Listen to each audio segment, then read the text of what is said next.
Hello എല്ലാവർക്കും BRO ഫാമിലിയിലേക്ക് സ്വാഗതം. ഇന്ന് നമ്മൾ പച്ചക്കൊള്ളി വെച്ചിട്ട് ഉണ്ടാകുന്നൊരു പുട്ടാണ്. ഉണക്കി പൊടിച്ച് നമുക്ക് ഉണക്കും വേണ്ട, പൊടിക്കും വേണ്ട, അരിയും വേണ്ട, സിമ്പിളായിട്ട് നമുക്ക് ഉണ്ടാക്കാം, പെട്ടെന്ന് ഉണ്ടാക്കാൻ പറ്റണ കൊള്ളി വെച്ചുള്ള ഒരു പുട്ടാണ്. അതിനാവശ്യമുള്ളത് 4 കഷ്ണം കൊള്ളി. നമ്മൾ ഇവിടെ കൊള്ളി എന്നാണ് പറയണേ, ചില സ്ഥലത്ത് കപ്പ എന്നൊക്കെ പറയും. അത് നമുക്കൊന്ന് കഴുകിയെടുക്കാം. അത് കഴിഞ്ഞ് നമുക്ക് ഇതേപോലെ ഒന്ന് ചിരകിയെടുക്കാം.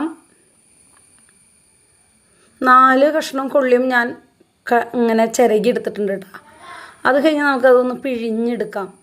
അതിൻ്റെ കട്ട് കളയാം. പിഴിഞ്ഞ് അതിൻ്റെ ചാറൊക്കെ കളഞ്ഞ് നന്നായി നമ്മുടെ ശക്തിയിൽ ഒന്ന് പിഴിയാട്ടോ. ഒന്ന് പിഴിഞ്ഞ് കഴിഞ്ഞിട്ട് നമുക്കിതിലേക്ക് ആവശ്യത്തിന് അരിപ്പൊടി ഇടാം. ആവശ്യമെന്ന് വെച്ച് കഴിഞ്ഞാൽ 1-2 ടീസ്പൂണ് അരിപ്പൊടി.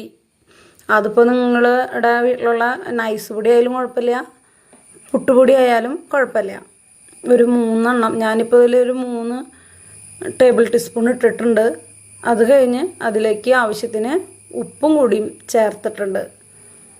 ചേർത്ത് നന്നായി ഒന്ന് കുഴച്ചെടുക്കാം. പുട്ടിൻ്റെ പരിവം എന്ന് പറയില്ലേ, അതേ രീതിയിൽ നമുക്കൊന്ന് കുഴച്ചെടുക്കാം. അത് നമുക്ക് പിന്നെയും ഒരു 3 ടീസ്പൂണ് ഇട്ടിട്ട് പോരായി തോന്നുകയാണെങ്കിൽ നമുക്ക് വീണ്ടും കുറച്ചും കൂടിയും അരിപ്പൊടി ഇടാം. കുറച്ച് അരിപ്പൊടിയും കൂടി ഇട്ട് നന്നായി ഇളക്കിയെടുക്കാം. നല്ല രീതിയിൽ തന്നെ നമുക്ക് എല്ലായിടത്തേക്കും അതിൻ്റെ ജലാംശം പോണ വരെ ഒന്ന് കുഴച്ചെടുക്കാം. നമ്മൾ ഇതിങ്ങനെ ഒന്ന് ഇങ്ങനെ വിട്ടു പോരണ രീതി കണ്ട ഇതേ രീതിയിലാവുമ്പോൾ നമുക്ക് ഇത് പുട്ടിൻ്റെ പാകമായി. നമുക്ക് വേണമെങ്കിൽ ക്യാരറ്റ് എടുക്കാം. ഞാൻ ക്യാരറ്റ് എടുത്തിട്ടുണ്ട്.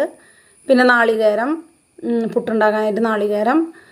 ആവശ്യമുള്ളവർ മാത്രം ക്യാരറ്റ് എടുത്താൽ മതി. ഞാനിപ്പോൾ ഇതിലൊരു കളറായിക്കോട്ടെ എന്ന് വിചാരിച്ചിട്ട് ഒരു ക്യാരറ്റും കൂടി എടുത്തിട്ടുണ്ട്. അതൊന്നും ഇതേപോലെ തന്നെ അരിഞ്ഞെടുത്ത് നമുക്ക് പുട്ടുണ്ടാക്കാം. എത്ര പെട്ടെന്നാണ് നമുക്ക് പുട്ടുണ്ടാക്കൽ കഴിഞ്ഞ് അടിപൊളി ടേസ്റ്റിൽ നമുക്ക് 4 മണിക്ക് കഴിക്കാം. അടിപൊളിയാണ്. ഈ ചാനൽ ഇഷ്ടമാണെങ്കിൽ ഒന്ന് സബ്സ്ക്രൈബ് ചെയ്യണം, ലൈക്ക് അടിക്കണം, കമൻ്റ് ഇടണം. എന്നാലാണ് നമ്മളിടുന്ന പുതിയ വീഡിയോകൾ നിങ്ങൾക്ക് കാണാൻ പറ്റുള്ളൂ. ഇഷ്ടപ്പെട്ടാൽ സപ്പോർട്ട് ചെയ്യണേ, മറക്കല്ലേ. Okay, by.